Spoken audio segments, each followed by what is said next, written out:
바로 시작해 보도록 할게요. 타이머 주시고요. 첫 번째 사연부터 보도록 하겠습니다.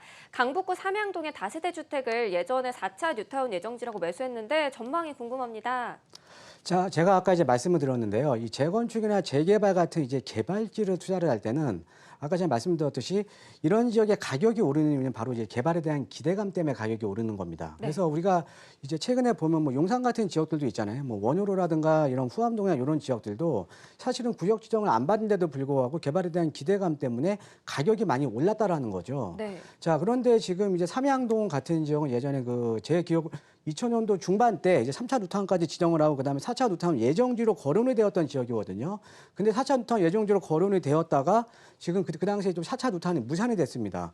자, 무산이 되었다라는 의미는 지금 개발 기대감이 없는 거죠. 예. 개발 기대감이 없다라는 거는 가격이 오를 수가 없겠죠. 예. 그래서 제가 봤을 때는 예전에 이 개발에 대한 기대감 때문에 투자를 하신 것 같은데 지금이라도 이제 손절을 하시고요. 예. 우리가 이제 주식도 잘못 투자하면은 손절을 하잖아요. 네. 예.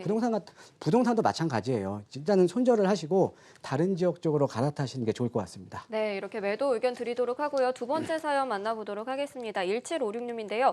용도 5구역에 재개발하고 있는 청계 센트럴폴의 조합원분 매수하려고 하는데 사도 괜찮을까요? 자, 용도 5구역의 입지를 보면 그 왕십리 뉴타운에 지금 인접을 해 있습니다. 네. 그다음에 용도 5구역 같은 경우에는 도심 접근성이 상당히 좋아. 그러니까 도심과 인접해 있다라는 거죠. 그래서 직주 근접이 상당히 좋은 지역이거든요.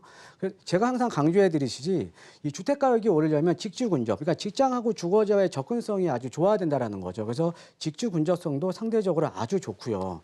자, 그다음에 아까 말씀드렸듯이 우리가 분양가 상한제가 앞으로 도입이 되게 되면 민간 아파트 공급이 유치게 되면서 신규 아파트 공급이 줄어들 수밖에 없잖아요. 네. 예, 그러면 우리가 중기적으로 봤을 때도 지금 이제 이 용도 5구역 같은 경우가 지금 신규 아파트잖아요. 예, 그러니까 상대적인 실효성이 앞으로 높아질 수밖에 없다라는 거죠. 그래서 매수 쪽으로 가다가 잡으셔도 괜찮을 것 같습니다. 네, 알겠습니다. 매수 의견 드리도록 하고요. 세 번째 사연 만나볼게요. 기름 뉴타운 4단지 전세 끼고 매수하려고 하는데 괜찮을까요? 자, 지금 매매가가 7억이고 뭐 전세 5억 정도 한다고 하는데 그럼 2억 투자잖아요. 네. 자, 이렇게 보시면 될 것 같아요.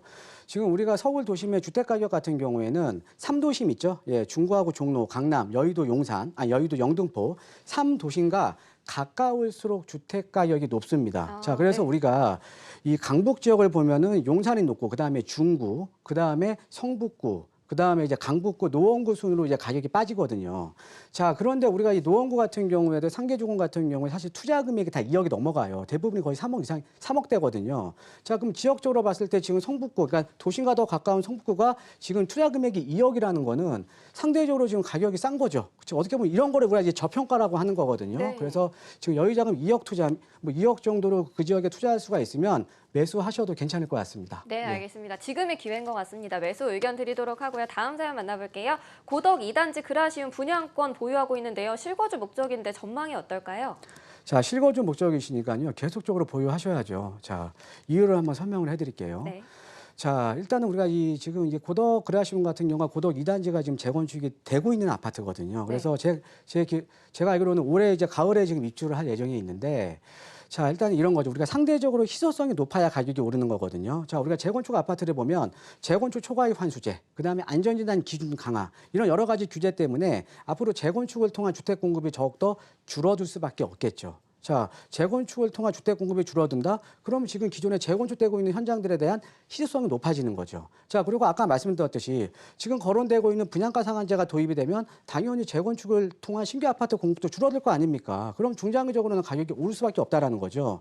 자, 거기에다가 지금 이제 제가 알기로는 이 고덕 이 그라시움 같은 경우에는 이 분양권 전매가 되는 지역이에요. 그러니까 우리가 이 지난 2017년 6월 이후로 서울에서 입주자 모집 공고를 한 현장들 같은 경우에는 분양권 전매가 안 되거든요. 자, 그런데 지금 그라시움 같은 그 전에 분양을 했기 때문에 분양권 전매가 된다라는 거죠. 전매가 된다라는 거는 지금 거래가 지금 활발하게 이루어질 수가 있다라는 의미잖아요. 네. 예, 그렇기 때문에 상대적으로 좀 희소성이 높은 단지이기 때문에 계속적으로 보유하시는 게 좋을 것 같습니다. 네, 보유 의견 드리도록 하고요. 빠르게 다음 사연 만나보겠습니다. 신길동에 레미안 에스티움 보유하고 있는데 2년 거주했습니다. 갈아탈까요? 보유할까요? 자, 일단은 지금 갈아타시는 것보다는 보유하시는 게 좋을 것 같습니다. 네. 자, 이 부동산 시장이라는 게요, 생애 주기가 있어요. 그러니까 어떤 거냐면 되면 성장기 시장이 있고, 그다음에 성장을 해서 성숙이 되는 시장이 있고요. 그다음에 성숙을 하다가 전체적으로 노후도가 진행이 되면서 슬럼화가, 그러니까 이 쇠퇴기가 있고, 그다음에 이제 슬럼화가 이루어지거든요.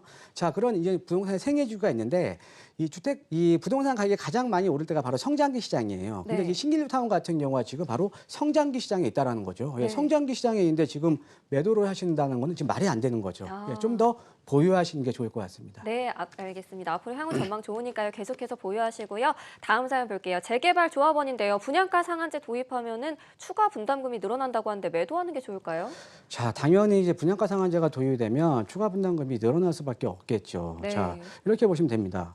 자, 분양가 상한제가 도입이 된다. 그럼 일반 분양가가 떨어지는 거잖아요. 그럼 일반 분양가가 떨어지게 되면 그 조합이 벌어들이는 분양 수입이 적어지게 됩니다. 분양 수입이 적어지게 되면 이 비례율 자체가, 이 재개발 재건축에 말하는 비례율 자체가 떨어지게 돼요. 그러니까 비례율 자체가 떨어지게 되면 건립가액이 떨어지면서 당연히 조합원이 부담하는 추가 분담금이 늘어나게 되겠죠. 자, 추가 분담금이 늘어나게 되면 당연히 조합원 입장에서는 마이너스잖아요. 자, 그런데 중요한 거는 궁극적으로는 어찌됐든 이 분양가 상한제가 도입이 되면 신규 아파트 공급은 줄어든다는 거죠. 자, 그러면 중장기적으로 네. 볼 때는 우선 저희 6분 시간이 마감이 돼서요. 여기까지 상담 도와드리도록 하고요. 정창래 대표님 더 하고 싶은 얘기 있으시면 지금 시간 드릴게요. 아, 오늘도 또 제가 또 6분을 넘겼네요. 네. 예.